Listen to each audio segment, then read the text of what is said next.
Salam sejahtera, salam penuh sukacita. Bisa berjumpa kembali dengan Bapak Ibu sekalian adalah sebuah kebahagiaan bagi saya. Khususnya untuk hamba-hamba Tuhan, para dosen-dosen teologi, mahasiswa teologi, dan juga para pengerja-pengerja di gereja. Karena topik yang akan saya bahas pada saat ini adalah kelanjutan pada sesi yang lalu dengan tema Roh Kudus. Nah, sebelum kita bahas, kita akan terlebih dulu berdoa. Kita akan memohon Tuhan Yesus memimpin menyertai kita melalui pengajaran-pengajaran hari ini yang kami siarkan melalui link YouTube kami, Suara Kebenaran GCC. Mari kita tundukkan kepala kita akan berdoa. Di dalam nama Tuhan Yesus Kristus kami berdoa. Tuhan dan Juru Selamat yang hidup, kami sangat-sangat bersyukur penyertaan Engkau yang luar biasa, sehingga Engkau memberikan kesempatan kepada kami, baik kepada hamba-Mu yang diberikan kepercayaan untuk menyampaikan, menggali, dan juga memberitakan kebenaran-kebenaran yang ada di dalam firman-Mu. Demikian pula, siapapun yang mendengar pengajaran pada hari ini, jemaat GCC dan juga simpatisan GCC, dimanapun mereka berada, di Indonesia, di Amerika, maupun berbagai belahan bumi yang mengerti bahasa Indonesia. Hari ini kami akan melanjutkan pelajaran kami di sesi yang ketiga dari Roh Kudus. Kami sangat memohon penyertaan Tuhan, Roh Kudus berkarya, Roh Kudus bekerja, agar di dalam hati kami dipenuhi dengan Roh Kudus. Sehingga semua kebenaran-kebenaran yang terselubung disingkapkan agar kami dapat mengerti dan kami dapat memahami dengan baik tema Roh Kudus ini. Sebuah tema yang panjang untuk kami pelajari step by step. Terima kasih Tuhan, kami siap belajar, Roh Kudus yang mengajar. Di dalam nama Tuhan Yesus Kristus kami telah berdoa. Amin. Bapak Ibu yang saya kasihi, seperti yang saya katakan tadi, bahwa Roh Kudus adalah tema yang sangat panjang. Okay? Roh Kudus adalah tema yang sangat panjang, sangat kompleks, dan juga sebuah tema yang tidak mudah untuk dipahami. Karena itu, saya sudah menyiapkan dari tema ini 25 judul sehingga kita pelajari 25 sesi. Karena saya berharap Bapak Ibu bisa memahami, mengerti secara tuntas topik Roh Kudus ini. Dan saya ingin katakan kepada Bapak Ibu, mungkin Bapak Ibu tidak akan menemukan pengajaran yang begitu lengkap, sistematis, terstruktur tema Roh Kudus ini. Baik di sekolah teologi maupun di gereja masing-masing. Karena Tuhan memberikan sedikit karunia pengajaran kepada saya sehingga saya bisa menggali, bisa menyajikannya secara lengkap dan sistematis. Oke, 25 sesi ini apa saja judulnya? Kita coba lihat kembali. Oke, sesi 1 dan kedua sudah saya kupas. Nah, hari ini yang akan kita kupas itu adalah sesi yang ketiga. Nah, kemudian dari sesi yang ke-10 masih ada kelanjutan. Ya. Sesi yang ke-11 sampai sesi yang ke-15 itu juga sudah saya sampai sesi yang ke-16. Dari 11 sampai 16 juga sudah saya sajikan karena memang saya menyajikannya tidak berurutan. Karena pada saat itu ada penjelasan Pak Stephen Tong dan Elia Miren tentang bahasa roh. Kata mereka bahasa roh harus bisa dimengerti. Kalau tidak bisa dimengerti maka itu bukan bahasa roh. Sehingga di sesi yang ke-11 itulah saya melakukan counter kepada Pendeta Stephen Tong dan juga Elia Miren bahwa Roh Kudus atau bahasa roh itu ada dua macam. Yang saya kemudian jelaskan lebih rinci di sesi yang ke-12 dan sesi yang ke-13. Nah, kemudian setelah sesi yang ke-20 masih ada sedikit lagi sampai 25 sesi. Dan sesi penutup itu adalah 4 simbol dari Roh Kudus. Oke, itulah mata pelajaran topik Roh Kudus yang Bapak Ibu bisa ikuti secara lengkap melalui link YouTube kami, Suara Kebenaran GCC. Kita akan masuk ke dalam pembahasan kita di sesi yang ketiga dengan judul, apakah setiap orang yang percaya Tuhan Yesus, otomatis dia juga sudah dipenuhi Roh Kudus? Saya ingin mengajak Bapak Ibu merenungkan secara tajam, merenungkan secara spesifik. Betulkah ketika Anda mengaku Yesus, percaya Yesus, maka Anda sudah dipenuhi Roh Kudus? Inilah yang perlu kita lihat secara tajam. Ketika kita mempertanyakan hal itu, apakah setiap orang yang sudah percaya Tuhan Yesus otomatis juga sudah dipenuhi Roh Kudus? Ternyata gereja-gereja hamba-hamba Tuhan pecah menjadi dua kelompok yang berbeda. Apa saja pandangan mereka? Sebagian gereja mengatakan, iya, ketika engkau mengaku dan percaya Yesus, engkau sudah ada Roh Kudus di dalam hatimu. Lalu kelompok yang lain mengatakan, tidak demikian. Ketika seseorang percaya Yesus, mengaku Yesus sebagai Tuhan dan Juru Selamatnya, tidak secara otomatis dia juga sudah dipenuhi Roh Kudus. Nah, ini kan masalah lagi Bapak Ibu. Walaupun pertanyaannya sama, tetapi jawabannya itu berbeda. Walaupun muncul dua pandangan berbeda, namun anehnya kedua kelompok ini, baik yang mengatakan, ya, ketika engkau percaya dan mengaku Yesus, engkau sudah dipenuhi Roh Kudus, maupun yang mengatakan tidak, sama-sama menggunakan ayat Alkitab sebagai pembelaan. Kalau begitu, bagaimana? Apakah yang iya yang benar atau yang tidak? Yang kiri yang benar atau yang kanan yang benar? Karena masalahnya mungkin kita perlu renungkan secara tajam. Yaitu, apakah Alkitab kita itu mengandung multi kebenaran? Yang sebelah kiri, iya betul. Yang sebelah kanan, tidak juga betul. Bapak Ibu ya saya kasih, sebenarnya Alkitab kita, sebenarnya firman Tuhan itu tidak ambigu. Firman Tuhan itu jelas dan tegas, ya atau tidak. Jadi tidak abu-abu. Nah, hal itu bisa kita lihat dari perkataan Tuhan Yesus di dalam Injil Matius pasal yang kelima ayat yang ke-37.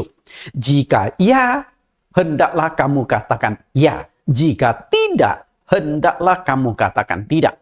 Apa yang lebih daripada itu berasal dari si jahat. Jadi kalau Bapak Ibu melihat perkataan Tuhan Yesus di Matius 5 ayat 37 itu sudah sangat jelas antara hitam dan putih. Okay? Hitam atau putih. Tidak ada abu-abu.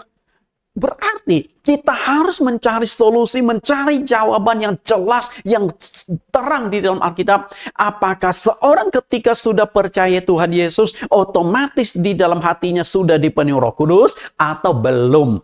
Karena jika kita salah memahami demikian, sehingga kita yang belum dipenuhi Roh Kudus, kita merasa sudah dipenuhi Roh Kudus. Lalu kenapa bisa muncul kedua pandangan yang berbeda? Tentu ada penyebab-penyebabnya. Ada pendeta yang mengatakan, ketika seseorang percaya dan mengaku Yesus, maka otomatis dia sudah dipenuhi Roh Kudus, dan dasar ayat yang mereka pakai ada beberapa. Saya akan kutipkan dua dasar ayat yang paling sering dipakai oleh pendeta-pendeta yang menganut konsep pemahaman seperti itu. Kita lihat. Ayat yang pertama adalah 1 Korintus 12 ayat yang ketiga. Karena itu aku mau meyakinkan kamu bahwa tidak ada seorang pun yang berkata-kata oleh Roh Allah dapat berkata, terkutuklah Yesus. Dan tidak ada seorang pun yang mengaku Yesus adalah Tuhan selain oleh Roh Kudus. Jadi Bapak Ibu perhatikan kalimat yang saya beri garis bawah dan ganti warna merah ini. Tidak seorang pun yang dapat mengaku Yesus adalah Tuhan selain Roh Kudus. Dengan kata lain, Roh Kuduslah yang membuat seseorang percaya dan mengaku Yesus Kristus sebagai Tuhan, sebagai juru selamat pribadinya. Karena itu pendeta-pendeta yang mengatakan ketika engkau percaya Yesus, ketika engkau mengaku Yesus, berarti engkau sudah ada Roh Kudus di dalam hatimu. Untuk apa lagi memohon Roh Kudus? Untuk apa lagi berbahasa roh dan sebagainya? Berarti Orang yang tidak berbahasa roh, ketika dia mengaku Yesus, percaya Yesus, berarti juga sudah dipenuhi Roh Kudus. Sementara yang kelompok ini mengatakan tidak. Tanda bukti engkau dipenuhi Roh Kudus adalah harus bisa berkata-kata dengan bahasa roh. Berarti orang yang tidak bisa berbahasa roh, belum ada Roh Kudus di dalam hatinya. Lalu bagaimana kita menjelaskan ayat 1 Korintus pasal 12 ayat 3 ini? Lalu ayat yang kedua yang sering kali dipakai oleh kelompok pendeta ini adalah Efesus 1 ayat 13.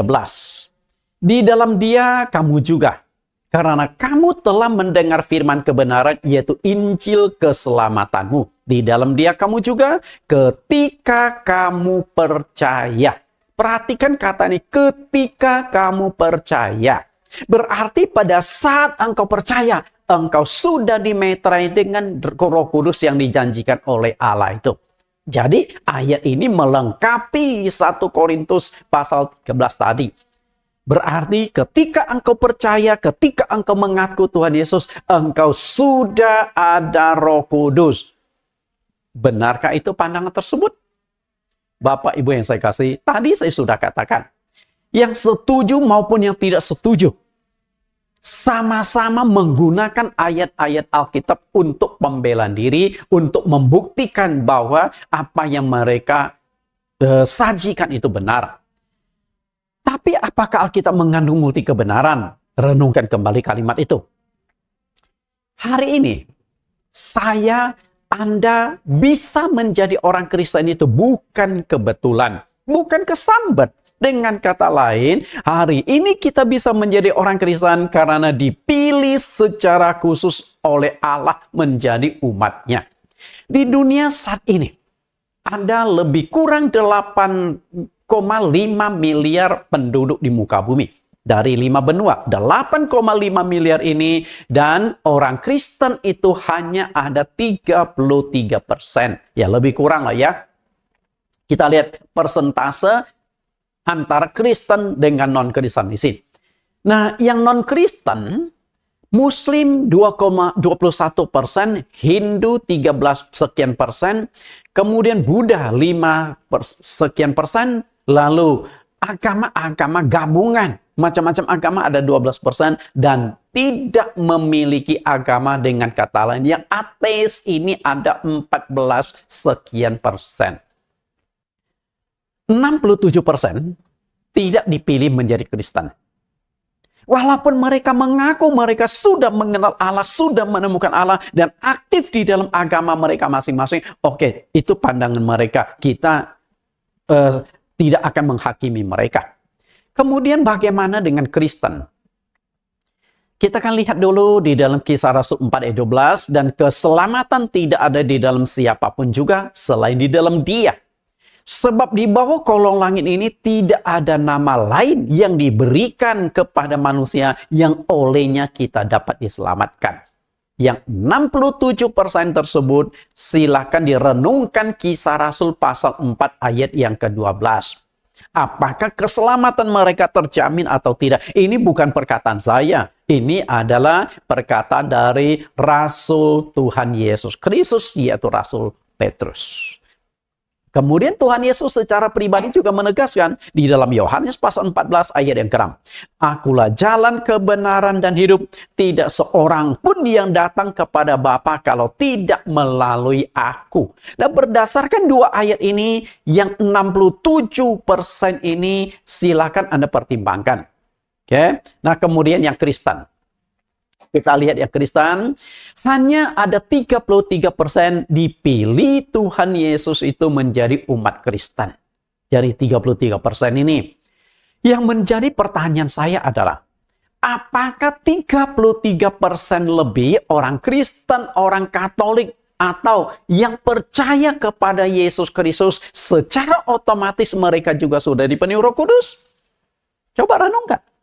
Apakah semua orang Kristen otomatis sudah dipenuhi Roh Kudus? Karena mereka sudah percaya, sudah mengaku, sudah terima Yesus, bahkan mereka sudah memutuskan kekristenan mereka secara jelas dan tegas melalui baptisan air. Makanya semua gereja mengajarkan baptisan air. Karena baptisan air adalah pemisah batas antara Kristen dengan non-Kristen. Jadi baptisan itu sangat penting. Dan bahkan itu merupakan perintah atau amanat agung dari Tuhan Yesus Kristus. Nah, apakah mereka sudah percaya, sudah mengaku Yesus, sudah dibaptis itu, sudah otomatis dipenuhi Roh Kudus? Inilah yang akan kita kupas secara tuntas, secara lugas pada pelajaran ini. Tadi saya sudah katakan, satu Alkitab muncul dua kebenaran. Satu kelompok mengatakan bahwa ketika engkau percaya Tuhan Yesus, engkau sudah dipenuhi Roh Kudus. Dasar ayat yang mereka pakai adalah 1 Korintus 12 ayat 3 dan Efesus 1 ayat yang ke-13. Sementara di sisi lain, kelompok yang satu lagi mengatakan sudah percaya dan mengaku Tuhan Yesus sebagai juru selamat, tidak otomatis juga sudah dipenuhi Roh Kudus. Bagaimana Anda menilai hal tersebut? Yang menjadi pertanyaan sudah kedua kali saya katakan, sekarang saya katakan sekali lagi, apakah Alkitab yang dipegang oleh orang Kristen ini mengandung multi kebenaran? Yang di atas benar, yang di bawah juga benar? Atau Anda salah menafsirkan Alkitab sehingga memunculkan dua kebenaran yang berbeda? Mana yang benar? Bapak Ibu? Lalu kalau Anda bertanya kepada saya, Pak Nathan, Anda termasuk kelompok yang mana? Saya termasuk kelompok yang di bawah. Artinya, bukan setiap orang yang sudah percaya mengaku Tuhan Yesus, bahkan sudah dibaptis sekalipun, secara otomatis dia juga sudah dipenuhi Roh Kudus. Tidak demikian. Tentu saya juga akan membuktikan berdasarkan ayat-ayat Alkitab. Sehingga kita melakukan argumentasi Alkitabiah mana yang lebih benar. Ingat loh, bahwa 2000 tahun yang lampau di Matius pasal yang ke-18 ayat yang ke-7, Tuhan Yesus sudah mengatakan bahwa penyesatan pasti ada, penyesatan harus ada, artinya penyesatan itu tidak bisa dihindari. Ketika engkau salah menafsirkan Alkitab, maka engkau dianggap sudah sesat.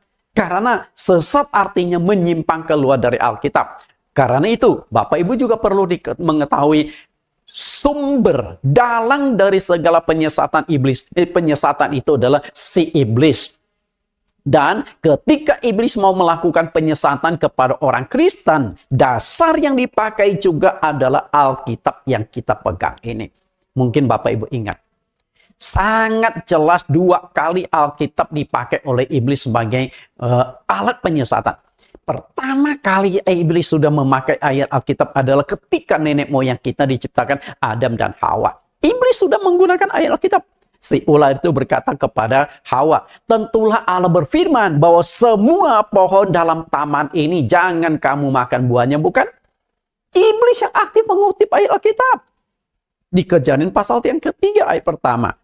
Nah, kemudian di dalam Kejadian pasal 2 ayat yang ke-17, Tuhan kan berkata kepada manusia, pada hari engkau memakan buah pohon pengetahuan baik dan jahat ini, engkau pasti mati. Tapi di dalam Kejadian pasal yang ketiga ayat yang keempat, iblis berkata, sekali-kali kamu tidak akan mati.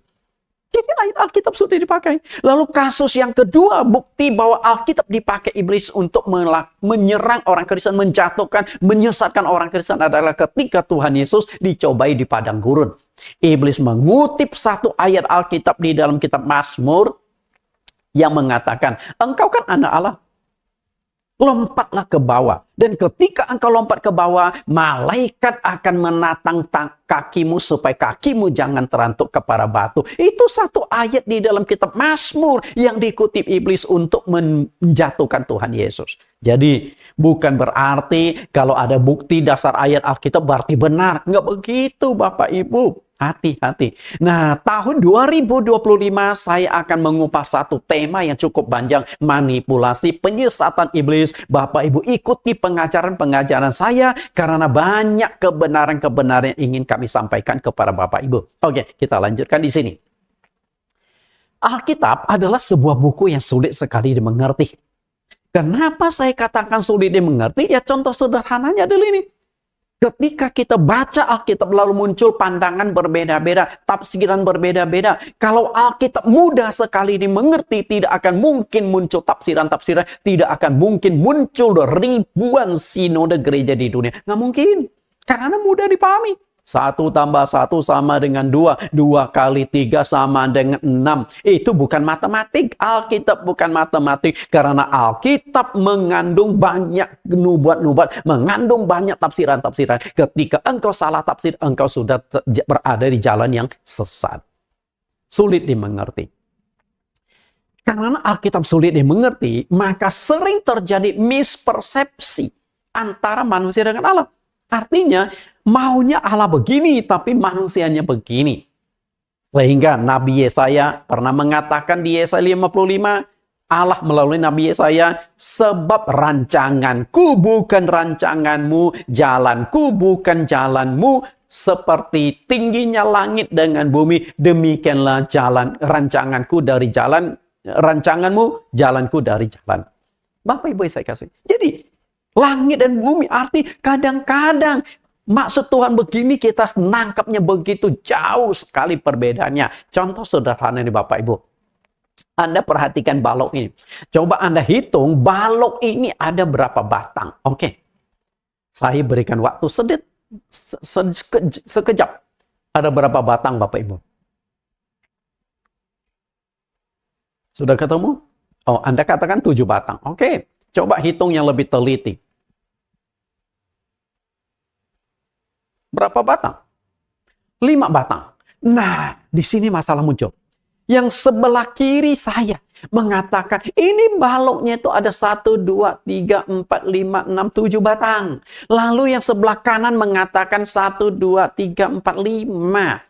2 batangnya itu hilang kemana? Coba lihat. 2 batang itu kemana atau hilang kemana? Transaksi nggak akan bisa berjalan. Dua-duanya akan ngotot. Mungkin Anda akan berkata, oh salah itu, salah di tengah-tengahnya. Oke, saya perpendek balok ini. 2 orang, 1 penjual, 1 pembeli. Perhatikan angka ini. Yang sebelah kiri mengatakan balok dia itu ada 4. Oke, ada 4 batang. Tetapi yang sebelah kanan mengatakan balok lu hanya ada 3 batang. Ini pada sudah pendek, sudah dekat. Mana yang benar? Coba. Nah itulah pemahaman sudut pandang. Nah ketika sudut pandang kita masing-masing bertahan, tidak akan ada solusi. Artinya saya punya penjelasan benar atau salah, Anda yang menilai. Penjelasan dari orang lain salah atau benar, Anda juga yang menilai. Anggap saja Anda sebagai wasit bagi saya dengan pendeta yang punya pandangan yang berbeda. Anda sebagai pendengar, Anda sebagai penikmat kepengajaran. Silakan Anda menilai. Karena itu, saya akan kupas lebih tajam mengenai topik ini. Bukan masalah boleh atau tidak boleh perbedaan pandangan. Masalahnya adalah dampaknya. Kalau dia salah menafsirkan Alkitab, dampaknya itu apa? Kita lihat peringatan dari Rasul Petrus bahwa ketika kita salah menafsirkan Alkitab, maka kebenaran akan diputarbalikkan. Dan ujung-ujungnya adalah kebinasaan. Kebinasaan. Kita lihat dulu apa yang dikatakan Rasul Petrus. 2 Petrus pasal 3 ayat 16. Hal itu dibuatnya dalam semua suratnya. Maksud Pak Petrus adalah ketika dia membahas tentang tulisan Rasul Paulus. Di ayat sebelumnya, dia sedang membahas Rasul Paulus. Bahwa kitab atau tulisan Rasul Paulus itu sulit dimengerti. Karena sulit dimengerti kan dibutuhkan penafsiran kan. Namun ketika salah menafsir akibatnya apa? Apabila ia berbicara tentang perkara-perkara ini. Dalam surat-suratnya itu ada hal-hal yang sukar difahami. Perhatikan kata sukar difahami. Memang Alkitab itu sulit dimengerti. Maka karena sulit dimengerti berpotensi muncul berbagai macam tafsiran. Berpotensi sekali kesalahan tafsir terjadi. Sehingga orang-orang yang tidak memahaminya dan yang tidak teguh imannya memutarbalikannya menjadi kebinasaan mereka sendiri. Sama seperti yang juga mereka buat dengan tulisan-tulisan lain. Bapak Ibu. Jadi kesalahan tafsir itu tidak sesederhana yang Bapak Ibu bayangkan. Terjadilah pemutarbalikan. Dan ujung-ujungnya adalah kebinasaan. Pemutarbalikan itu begini loh. Kalau menurut Alkitab, orang yang sudah percaya Yesus, mengaku Yesus dan dibaptis, belum dipenuhi Roh Kudus. Fakta yang benar ini ya. Lalu Anda tafsirkan, oh ketika engkau sudah percaya Yesus, sudah dibaptis, maka engkau sudah dapat Roh Kudus. Kan terjadi pemutarbalikan. Bisa nangkap Bapak Ibu? Demikian pula, seandainya yang benar adalah ketika engkau percaya menerima Yesus dan dibaptis, engkau sudah dipenuhi Roh Kudus. Lalu saya katakan belum, berarti saya yang memutarbalikkan. Hati-hati, memutarbalikkan. Dan memutarbalikkan itu memang sudah dilakukan oleh iblis kepada Adam dan Hawa. Tuhan kan berkata, semua pohon dalam taman ini boleh kau makan buahnya dengan bebas. Semua pohon. Lalu di Kejadian pasal 2 ayat 16 ya. Lalu di ayat 17 hanya satu pohon yang dilarang, pohon pengetahuan baik dan jahat. Tapi apa kata iblis si ular itu kepada Hawa? Tentulah Allah berfirman, semua pohon di dalam taman ini jangan kamu makan buahnya, bukan? Kejadian pasal 3 ayat 1. Tuhan berkata boleh, iblis berkata jangan. Bukankah itu terjadi pemutarbalikan?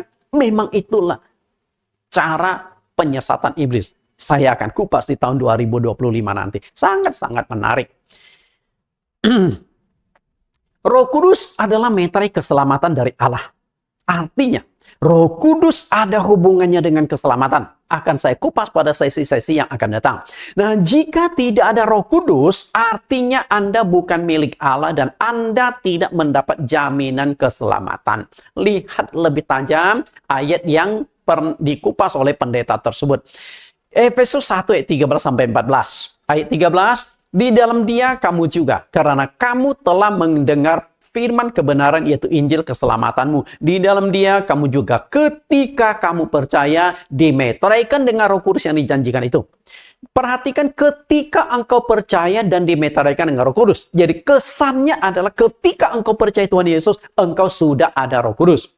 Dan manfaat Roh Kudus itu apa? Ayat 14. Dan Roh Kudus itu adalah jaminan bagian kita sampai kita memperoleh seluruhnya, yaitu penebusan yang menjadikan kita milik Allah untuk memuji kemuliaannya. Roh Kudus itu meterai. Roh Kudus itu pengesahan. Ketika engkau sudah dipenuhi Roh Kudus, berarti engkau sudah disahkan, sudah dimeteraikan dari sorga. Kalau engkau belum dapat Roh Kudus, belum dimeteraikan. Kalau engkau belum dimeteraikan, keselamatan Anda itu jadi masalah. Karena itu kalau salah tafsir ujungnya kan di sini. Oke? Kita lihat lagi. Menurut saudara, angka apakah ini? Bapak Ibu, angka apa? Saya berikan waktu 5 detik. 1, 2, 3, 4, 5. Oke, coba Bapak yang ada di sini. Menurut Bapak apa? Angka 3. Oke. Ibu? Huruf M. Bagus juga. Huruf M. Nah, yang tengah huruf W. Nah, gimana nih? Satu angka saya munculkan, tapi 3 pandangan bermakna. Ada 3 pandangan yang berbeda dari 3 orang. Kita akan nonton cuplikan video. Hanya gara-gara satu simbol, 3 orang berantem. Ya. Kita nonton sejarah ya. Coba diputarkan ya. 这是 W， 这是 M， 这是 W， 你颠，这是 M， 你才颠呢，这是 W， 都说了这是 M， 这是 W， 你傻呀？这是 M 啊，你才傻呢 ？W 啊 ，M， 都错了 ，M， 你们2个打啥架？看到没来呀？你帮我看一下，这个是不是 W？ 他是说 M， 他傻不傻呀？你才傻呢！你问一下张昭，这是不是 M？ 这是 W， 停！眼中钉打什么架呢？我帮你看一下啊 ，M， 这是 W， 这是 M 啊 ，W，M。我看你俩就是有病，这明明就是3呢。你们2个是不是颠？这什么 W 什么 M？ 这是3，傻逼有病的。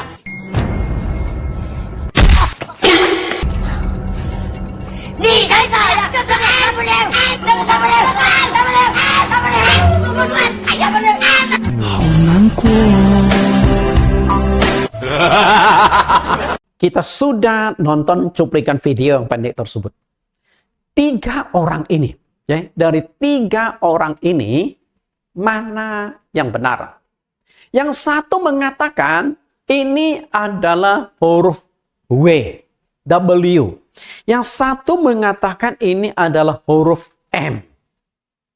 Dia tidak salah, dia juga tidak salah menurut masing-masing. Lalu temannya yang ketiga, si baju hitam, diminta jadi wasit.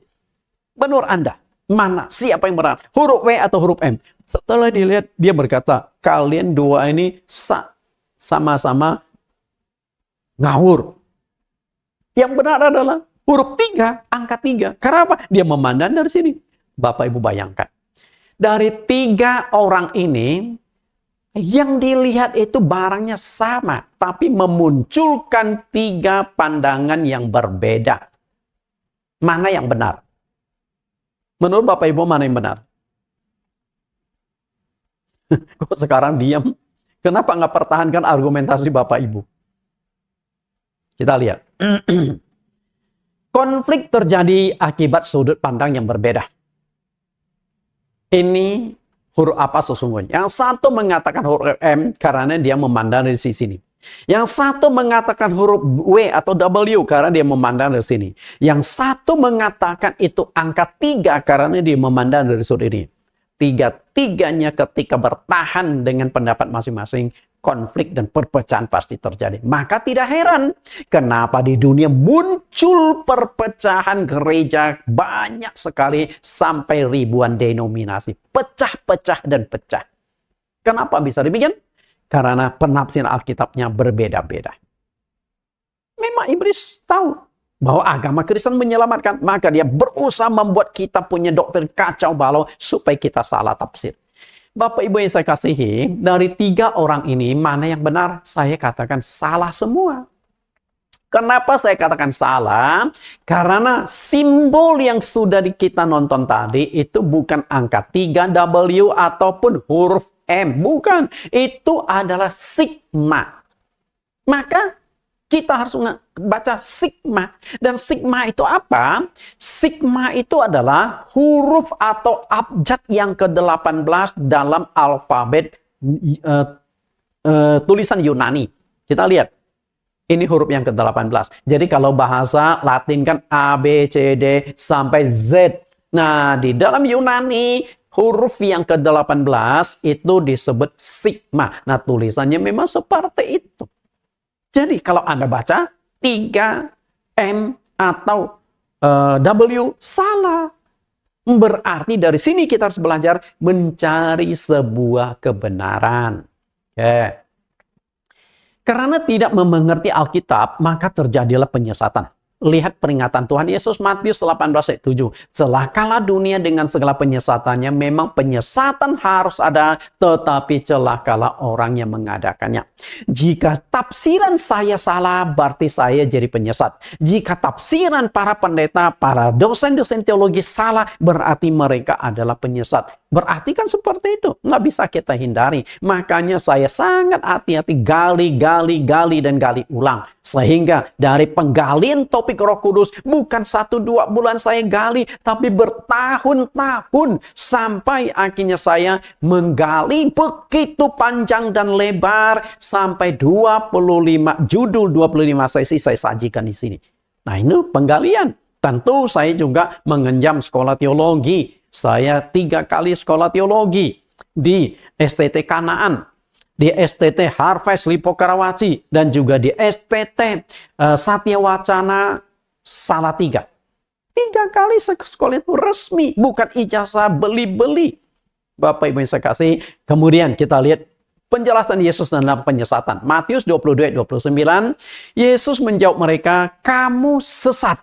Sebab kamu tidak mengerti kitab suci maupun kuasa Allah. Jadi ketika seseorang pendeta tidak memahami Alkitab, lalu dia mengajar, potensi kesalahan mengajar itu sangat besar, maka di sanalah penyesatan itu terjadi. Dan Tuhan berkata, celakalah orang yang mengadakan penyesatan itu. Ada sanksi, ada hukuman. Karena itu para hamba-hamba Tuhan, para dosen-dosen teologi, ketika kita tidak benar-benar memahami suatu kebenaran, jangan kita paksakan demi gengsi sehingga tampak hebat. Saya ketika mengajar, saya juga dosen teologi. Jika ada mahasiswa teologi yang bertanya ke saya, dan pertanyaannya sulit dan saya tidak kuasai topik tersebut, seringkali saya akan berkata, mohon maaf, saya akan gali ulang. Minggu depan saya kasih jawabannya. Oke?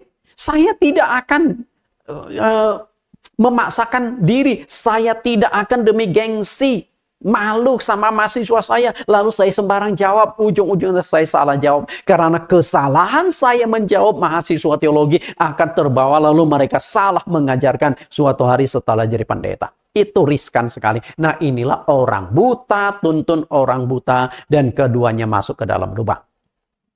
Bapak Ibu saya kasih, kita kembali lihat di 33% ini. Menurut saya, bukan setiap orang yang sudah percaya Tuhan Yesus secara otomatis juga sudah dipenuhi Roh Kudus. Tidak demikian. Tentu ketika saya mengatakan ini, saya akan buktikan berdasarkan ayat-ayat Alkitab.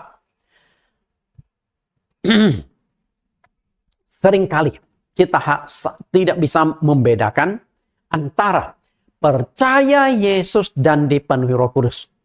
Padahal percaya Yesus dan dipenuhi Roh Kudus itu adalah dua hal yang berbeda dan terpisah. Dan saya akan buktikan orang yang sudah percaya mengaku Yesus tidak otomatis sudah dipenuhi Roh Kudus. Kita akan buktikan ini. Bagaimana cara membuktikannya? Kita lihat dulu Kisah Rasul 1 ayat 4 sampai ayat 5. Pada suatu hari ketika ia makan bersama-sama dengan mereka, ia melarang mereka meninggalkan Yerusalem dan menyuruh mereka tinggal di situ menantikan janji Bapa. Yang demikian katanya, telah kamu dengar daripadaku. Perhatikan perkataan Tuhan Yesus kepada murid-muridnya. Bahwa akan dikirimkan apa yang dijanjikan Bapa itu. Lalu apa yang dijanjikan oleh Bapa kepada mereka? Lihat ayat yang kelima. Sebab Yohanes membaptis dengan air, tetapi tidak lama lagi kamu akan dibaptis dengan Roh Kudus. Jelas kan? Ini perkataan Tuhan Yesus kepada murid-murid. Nah, pertanyaannya adalah apakah murid-murid belum percaya Yesus? Belum menerima Yesus? Belum mengaku Yesus? Sudah, mereka tuh rasul-rasul. Nah, apakah rasul-rasul sudah dipenuhi Roh Kudus? Belum. Karena apa? Ternyata Roh Kudus baru dicurahkan pada hari Pentakosta. Nah, setelah hari Pentakosta itulah baru mereka dipenuhi Roh Kudus. Jadi jelas kan? Bahwa mengaku percaya Yesus tidak otomatis sudah dipenuhi Roh Kudus. Bahkan Tuhan Yesus mengatakan lebih tajam lagi di dalam ayat yang kelima. Yohanes membaptis dengan air, tidak lama lagi kamu akan dibaptis dengan Roh Kudus. Berarti orang-orang yang sudah dibaptis oleh Yohanes tidak otomatis dipenuhi Roh Kudus. Berarti baptisan dengan kepenuhan Roh Kudus juga dua hal yang berbeda dan terpisah. Jelas ya? Oke. Apakah setiap orang yang percaya Tuhan Yesus otomatis dia sudah dipenuhi Roh Kudus? Ada yang mengatakan ya, ada yang mengatakan tidak. Dan yang benar adalah tidak. Oke, yang benar adalah tidak. Mengapa bisa muncul dua pandangan yang berbeda? Permasalahannya ada pada penafsiran. Karena banyak hamba Tuhan tidak memahami dan tidak bisa membedakan antara gerakan Roh Kudus dengan kepenuhan Roh Kudus. Nah, di sini yang orang banyak pendeta tidak bisa bedakan. Mana yang gerakan Roh Kudus, mana yang kepenuhan Roh Kudus. Dan itu akan saya kupas pada sesi yang selanjutnya. Gerakan Roh Kudus. Jadi, ketika seseorang bisa percaya Yesus, menerima Yesus, mengakui Yesus, itu gerakan Roh Kudus, bukan kepenuhan Roh Kudus. Dua hal yang berbeda. Nah, kepenuhan Roh Kudus baru terjadi di hari Pentakosta. Dan ciri-ciri orang dipenuhi Roh Kudus itu seperti apa? Tanda-tandanya itu apa? Berkata-kata dengan bahasa roh. Di sana masalahnya. Oke, kita akan bahas lebih jauh di sini. Perbedaan gerakan dan kepenuhan Roh Kudus akan saya kupas pada sesi yang keempat. Sedangkan ciri-ciri atau tanda-tanda orang yang dipenuhi Roh Kudus akan saya kupas pada sesi yang kelima. Sehingga sesi yang ketiga ini Bapak Ibu harus pahami dulu. Karena topik pelajaran saya itu berseri atau bersambung setahap demi setahap, ibarat itu naik gunung. Pelan-pelan Anda dituntun naik gunung pelan-pelan sampai ke puncaknya. Anda sudah sampai. Dengan kata lain, ketika Anda sudah memahami, Anda nanti akan belajar bagaimana cara berdoa memohon kepenuhan Roh Kudus. Dan saya berharap suatu hari nanti engkau akan dipenuhi Roh Kudus. Sehingga Anda baru tahu, oh ini toh Roh Kudus hari Pentakosta. Namun keduanya adalah pekerjaan Roh Kudus. Oke? Keduanya adalah pekerjaan Roh Kudus, maksudnya begini. Gerakan Roh Kudus dengan kepenuhan Roh Kudus sama-sama roh yang sama yang bekerja. Gerakan Roh Kudus menggerakkan hati seseorang untuk bertobat, percaya, dan menerima Yesus sebagai Tuhan dan Juru Selamat. Itu gerakan. Sedangkan kepenuhan Roh Kudus masuk dan tinggal di dalam hati orang yang telah bertobat dan telah menerima Yesus sebagai Tuhan dan Juru Selamat pribadinya. Jadi gerakan dengan kepenuhan berbeda. Gerakan itu tentatif. Gerakan itu terjadi tidak setiap saat. Sedangkan kepenuhan Roh Kudus itu Roh Kudus masuk dan tinggal di dalam hati Anda. Dua hal yang berbeda. Jadi kalau gerakan itu Roh Kudus belum masuk, kalau kepenuhan Roh Kudus sudah masuk. Jadi sesederhana itu Bapak Ibu. Berikut ini saya akan buktikan bahwa orang yang sudah percaya Yesus dan sudah percaya Yesus dan dipenuhi Roh Kudus adalah dua hal yang berbeda dan terpisah. Berbeda dan terpisah. Kita lihat kembali garis di sini. Percaya Tuhan Yesus dan dipenuhi Roh Kudus berbeda dan terpisah. Sebelum hari Pentakosta, apakah sudah ada yang percaya Yesus? Sudah. Banyak. Bahkan 12 sudah punya rasul. Apakah mereka sudah dipenuhi Roh Kudus? Belum. Apakah mereka yang percaya ini sudah dipenuhi Roh Kudus? Saya katakan belum. Kepenuhan. Pada hari Pentakosta, barulah mereka yang percaya Tuhan Yesus itu dipenuhi Roh Kudus dengan ditandai berbahasa lidah atau glosolali. Karena itu, saya termasuk pendeta yang menekankan tanda bukti engkau dipenuhi Roh Kudus adalah engkau harus bisa berkata-kata dengan bahasa roh atau glosolalia. Berbahasa lidah. Sebelum Roh Kudus turun pada hari Pentakosta, sudah banyak orang yang percaya Tuhan Yesus. Sudah ada 12 murid atau 12 rasul. Kita lihat dulu ayatnya. Lukas 6 ayat 13-16. Ketika hari siang, ia memanggil murid-muridnya kepadanya, lalu memilih dari antara mereka 12 orang yang disebutnya rasul. Simon yang juga diberinya nama Petrus dan Andreas saudara Simon, Yakobus dan Yohanes, Filipus dan Bartolomeus, Matius dan Thomas, Yakobus anak Alfeus dan Simon yang disebut orang Zelot, Yudas anak Yakobus dan Yudas Iskariot yang kemudian menjadi pengkhianat. Kita lihat lengkap 12 murid. Nah, apakah 12 murid yang sudah menjadi pengikut Yesus, bahkan status mereka sudah menjadi rasul, mereka sudah dipenuhi Roh Kudus? Belum. Bapak Ibu, belum. Kapan mereka dipenuhi Roh Kudus? Hari Pentakosta. Jadi jelas ya? Sudah jelas. Lalu Kisah Rasul 1 ayat 4-5. Pada suatu hari, ayat ini kita sudah baca, tapi saya ingin menekankan lebih jauh. Pada suatu hari ketika ia makan bersama-sama dengan mereka, ia melarang mereka meninggalkan Yerusalem dan menyuruh mereka tinggal di situ menantikan janji Bapa yang demikian katanya. Katalah kamu dengar daripadaku, sebab Yohanes membaptis dengan air, tetapi tidak lama lagi kamu akan dibaptis dengan Roh Kudus. Berarti kan belum terjadi. Belum hari Pentakosta. Dan itu Yesus ucapkan kalimat itu ketika dia sudah mau ditangkap, disalibkan. Dan di Kisah Rasul, jelas penekanan di sini. bahwa belum terjadi. Artinya Roh Kudus belum turun.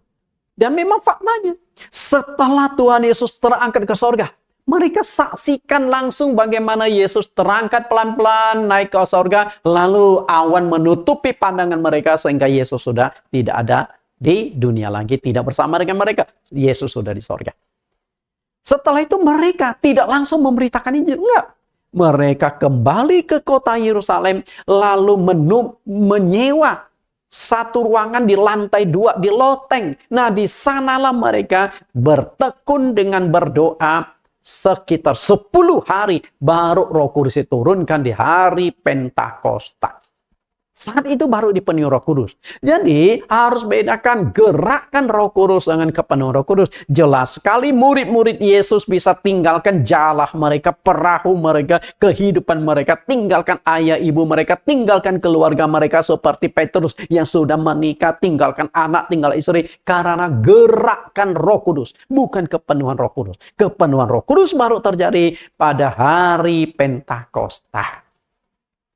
Kasus yang lain. Sudah ada 70 murid. Ini di luar 12 rasul ya. Lukas 10 ayat 1. Kemudian daripada itu Tuhan menunjuk 70 murid yang lain. Lalu mengutus mereka berdua-dua mendahuluinya ke setiap kota yang tempat yang hendak dikunjungi. Perhatikan 70 murid. Dan 70 murid ini bukan 12 rasul. Tapi satu wadah Tuhan Yesus didik mereka secara khusus. Setelah dididik, dibekali teknik penginjilan. Bagaimana membuka ladang sebagai Yesus utus. Dan mereka juga sudah ada kuasa-kuasa. Kita lihat ayat 17. Kemudian ke-70 murid itu kembali dengan gembira dan berkata, Tuhan, juga setan-setan takluk kepada kami demi namamu. Mereka sudah bisa usir setan, bisa sembuhkan macam-macam penyakit. Ayat 19, sesungguhnya aku telah memberikan kuasa kepada kamu untuk menginjak ular dan kalajengking, dan kuasa untuk menahan kekuatan musuh, sehingga tidak ada yang akan membahayakan kamu. Ular kalajengking adalah simbol atau sindiran menunjuk pada iblis. Jadi Tuhan sudah kasih kuasa menaklukkan setan-setan. Apakah mereka sudah dipenuhi Roh Kudus? Belum. Belum hari Pentakosta. Apakah mereka belum percaya Yesus? Belum mengaku Yesus? Lalu mereka itu sudah diutus Yesus.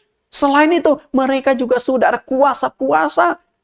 Sudah ada kuasa rohani. Bisa usir setan, sembuhkan penyakit orang. Tapi mereka belum dipenuhi Roh Kudus.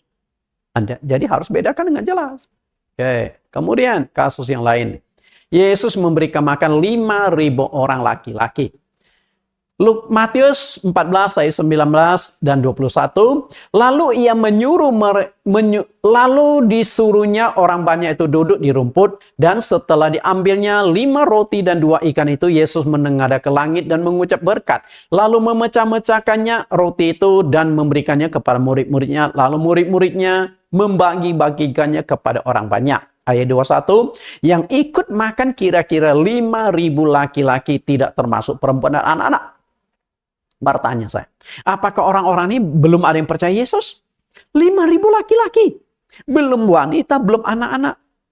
5.000, katakanlah 10% saja yang sudah menerima dan percaya Yesus. 10%. Itu 500 orang loh. Apakah mereka sudah dipenuhi Roh Kudus? Belum.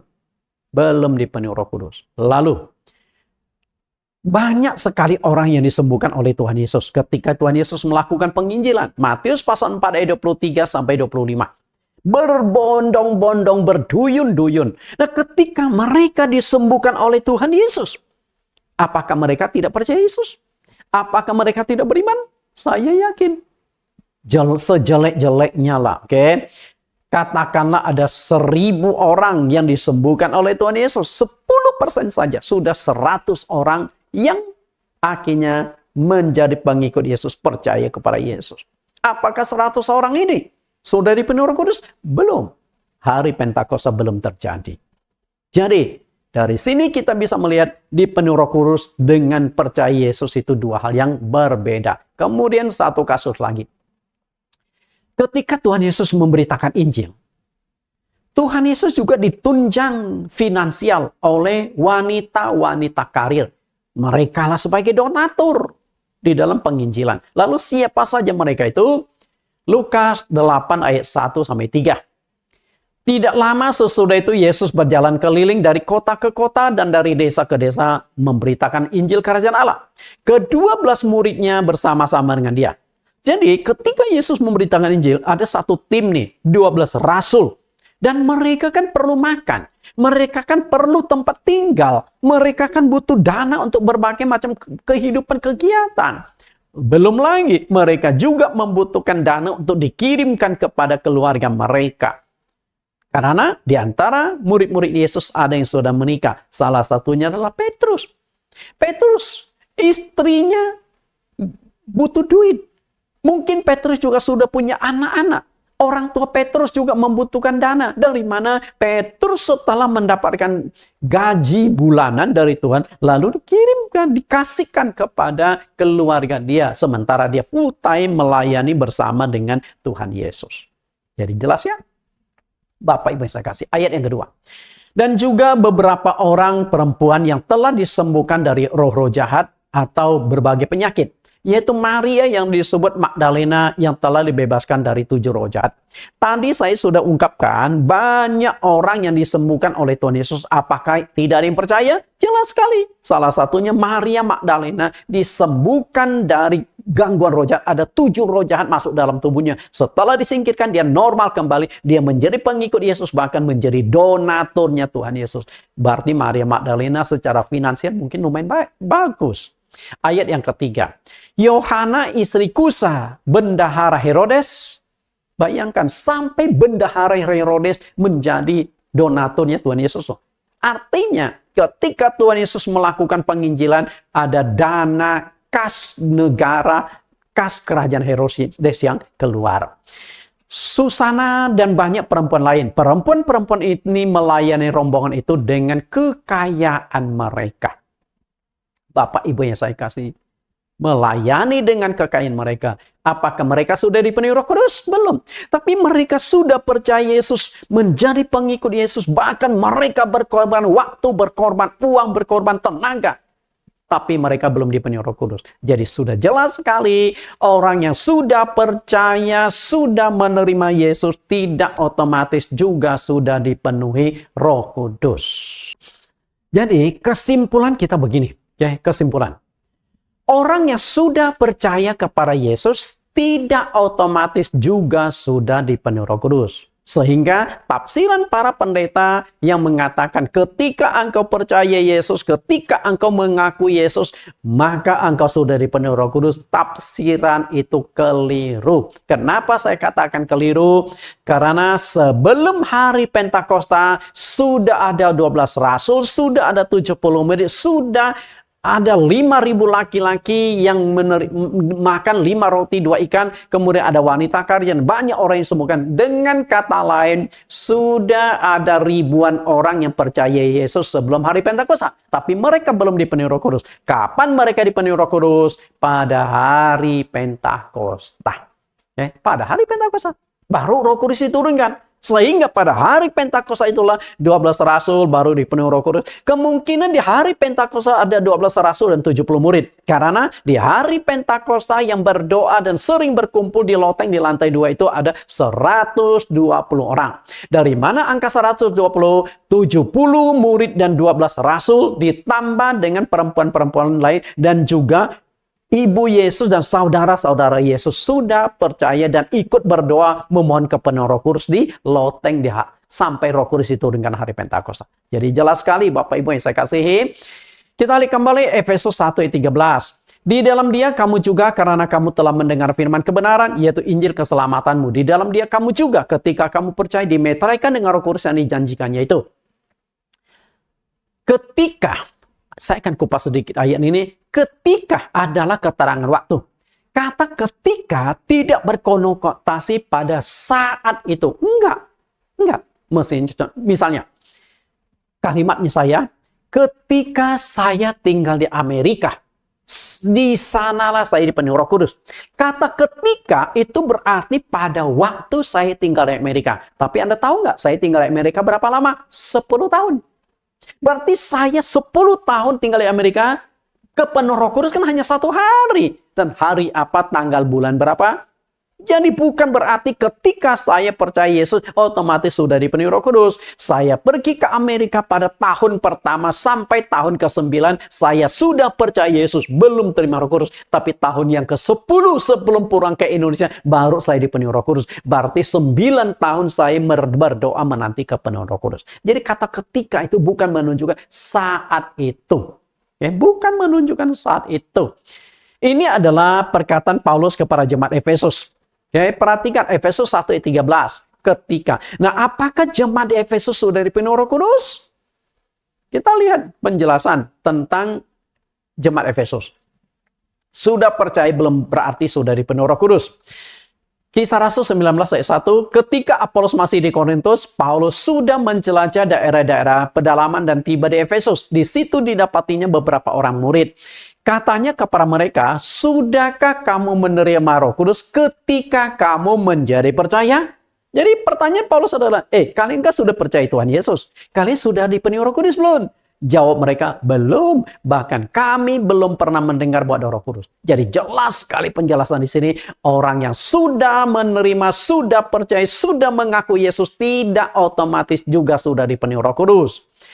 Bahkan sudah dibaptis pun mereka belum dipenuhi Roh Kudus. Dan akhirnya Paulus kan bertanya, kalau begitu kalian dibaptis dengan cara apa?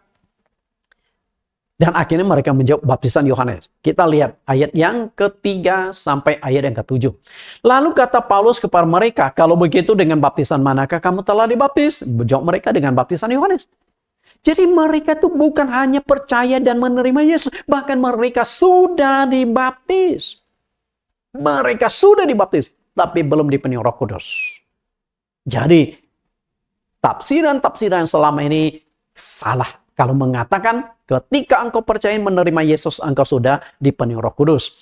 Ayat 4 kata Paulus, baptisan Yohanes adalah pembaptisan orang yang telah bertobat. Dan ia berkata kepada orang banyak bahwa mereka harus percaya kepada dia yang datang kemudian daripadanya, yaitu Yesus. Bahkan di ayat yang ke-5, mereka dibaptis ulang. Ketika mereka mendengar hal itu, mereka memberi diri mereka dibaptis dalam nama Tuhan Yesus. Oke, dibaptis ulang. Kenapa mesti dibaptis ulang?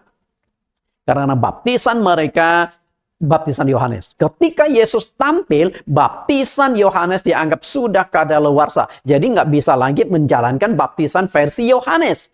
Tapi ingat, versi Yohanes awalnya juga dari Tuhan. Tapi setelah Tuhan Yesus muncul, baptisan itu diamandemen. Artinya diperbaharui menjadi versi Tuhan. Nah, cara baptisan itu bagaimana dilakukan dalam nama Tuhan Yesus. Jadi banyak gereja melakukan baptisan dalam nama Bapa, Anak, Roh Kudus. Perintah ada di Matius 28 ayat 19, pelaksanaan tidak ada. Semua cara baptisan dilakukan dalam nama Tuhan Yesus. Kisah Rasul pasal 2 ayat 38. Jawab Petrus kepada mereka, bertobatlah dan hendaklah kamu masing-masing memberi dirimu dibaptis dalam nama Yesus Kristus untuk pengampunan dosamu, maka kamu akan menerima karunia Roh Kudus. Perhatikan, dibaptis dalam nama Yesus Kristus. Nanti baru engkau dapat Roh Kudus. Karena itu jelas sekali. Orang-orang Efesus, jemaat Efesus sudah dibaptis belum dipenuhi Roh Kudus, dan setelah dibaptis ulang, kemudian Paulus mengajak mereka berdoa. Paulus menumpangkan tangan atas mereka dan semuanya dapat Roh Kudus. Ayat yang ke-6. Dan ketika Paulus menumpangkan tangan di atas mereka, turunlah Roh Kudus ke atas mereka. Dan mulailah mereka berkata-kata dalam bahasa roh dan bernubuat. Jumlah mereka adalah kira-kira 12 orang. Perhatikan, apa sih tanda bukti mereka? Apa tanda bukti mereka dibaptis ulang dan dipenuhi Roh Kudus? Mereka berkata-kata dengan bahasa roh. Nah, ini baru dipenuhi Roh Kudus. Jadi, tanda bukti orang dipenuhi Roh Kudus adalah berkata-kata dengan bahasa roh. Karena itu, tidak semua orang Kristen sudah dipenuhi Roh Kudus. Tanda bukti orang dipenuhi Roh Kudus adalah bisa berkata-kata dengan bahasa roh. Bukti lain bahwa yang sudah dibaptis belum tentu dipenuhi Roh Kudus adalah jemaat di kota Samaria. Kisah Rasul pasal 8 ayat 14 dan 15. Ketika rasul-rasul di Yerusalem mendengar bahwa tanah Samaria telah menerima firman Allah, mereka mengutus Petrus dan Yohanes ke situ. Dan setibanya di situ, kedua rasul itu berdoa supaya orang-orang di Samaria beroleh Roh Kudus. Jadi kota Samaria bisa dimenangkan adalah hasil penginjilan dari diakan Filipus. Dia banyak lakukan tanda heran mujizat. Satu kota akhirnya menerima Yesus dibaptis. Termasuk di antaranya ada satu tukang sihir namanya Simon. Juga akhirnya percaya Yesus dan juga ikut dibaptis. Nah, apakah mereka sudah dipenuhi Roh Kudus? Belum. Dan akhirnya berita pertobatan dan baptisan itu sampai ke kota Yerusalem. Lalu kota Yerusalem, kantor pusat gereja, mengutus Rasul Petrus dan Yohanes ke kota Samaria. Supaya membantu menumpangkan tangan, mendoakan orang-orang Samaria agar dapat Roh Kudus. Ayat 16. Sebab Roh Kudus belum turun di atas seorang pun di antara mereka karena mereka hanya dibaptis dalam nama Tuhan Yesus. Di sini jelas sekali mereka sudah dibaptis dan baptisan mereka sudah benar, sudah dilakukan dalam nama Tuhan Yesus, tapi belum dapat Roh Kudus. Kenapa demikian? Karena belum diadakan sesi doa khusus memohon kepada Roh Kudus. Ayat 17. Kemudian keduanya menumpangkan tangan di atas mereka, lalu mereka menerima Roh Kudus. Setelah didoakan, ditumpangi tangan oleh Petrus dan Yohanes, akhirnya orang-orang Samaria diperoleh Roh Kudus. Jadi sudah dibaptis pun belum tentu engkau sudah dipenuhi Roh Kudus. Apalagi kalau baptisanmu keliru. Jadi baptisan itu sebagai syarat awal untuk masuknya Roh Kudus. Makanya jemaat Efesus itu dibaptis ulang oleh Paulus. Karena baptisan yang keliru membuat engkau sulit menerima kepenuhan Roh Kudus. Jadi saya sudah ungkapkan, sudah singkapkan kebenaran. Hari ini saya sudah bukakan dan juga sudah mengkonter pandangan-pandangan pemahaman yang keliru yang mengatakan ketika engkau percaya Yesus dan sudah mengakui Yesus, menerima Yesus sebagai Tuhan dan Juru Selamat, engkau sudah dipenuhi Roh Kudus. Pandangan itu keliru. Karena itu kita akan membahas di sesi yang keempat pada minggu depan dengan judul bagaimana membedakan gerakan Roh Kudus dengan kepenuhan Roh Kudus. Okay? Orang yang menerima Yesus, percaya Yesus itu gerakan, bukan kepenuhan. Tuhan Yesus memberkati. Kita berdoa.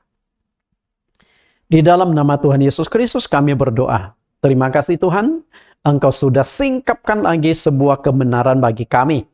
Banyak hamba-hamba Tuhan yang mungkin punya penafsiran berbeda, sehingga hamba-Mu mencoba meluruskan. Biarlah Engkau sendiri menilai penjelasan hamba-Mu atau mereka yang benar, dan juga biarkanlah jemaat-jemaat umat Kristen yang mendengarkan video pengajaran ini yang akan menilai mana yang lebih benar, mana yang lebih tepat. Dan kami rindu agar kami semua menemukan kebenaran dan kami hidup di dalam kebenaran. Demikian pula para pendeta-pendeta yang mempunyai penjelasan yang keliru setelah menonton video ini, semoga mereka dijamah oleh kuasa Roh Kudus sehingga bisa menerima kebenaran ini dan mereka melakukan penggalian lebih jauh tentang Roh Kudus. Demikian doa permohonan kami di dalam nama Tuhan Yesus Kristus. Amin.